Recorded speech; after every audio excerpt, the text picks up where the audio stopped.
কেউ মাথায় করে আনছেন ইট, আবার কেউ দিচ্ছেন অর্থ। পশ্চিমবঙ্গের মুর্শিদাবাদে বাবরি মসজিদের আদলে মসজিদ নির্মাণের জন্য সাধারণ মুসলিমদের এই স্বতঃস্ফূর্ত অনুদান। 1992 সালের 6 ডিসেম্বর উগ্র হিন্দুত্ববাদীরা ন্যাক্কারজনকভাবে ভেঙে ফেলে অযোধ্যার বাবরি মসজিদ। 33 বছর পর সেই একই দিনে পশ্চিমবঙ্গের মুর্শিদাবাদে একই নামে মসজিদের ভিত্তিপ্রস্তর স্থাপন করা হয়েছে।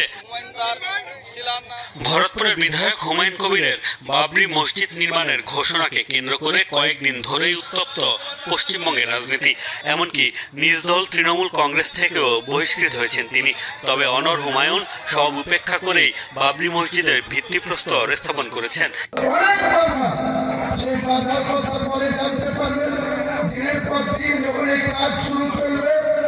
আমি আজকে আবার আপনাদের কাছে ঘোষণা করছি, বাবরি মসজিদ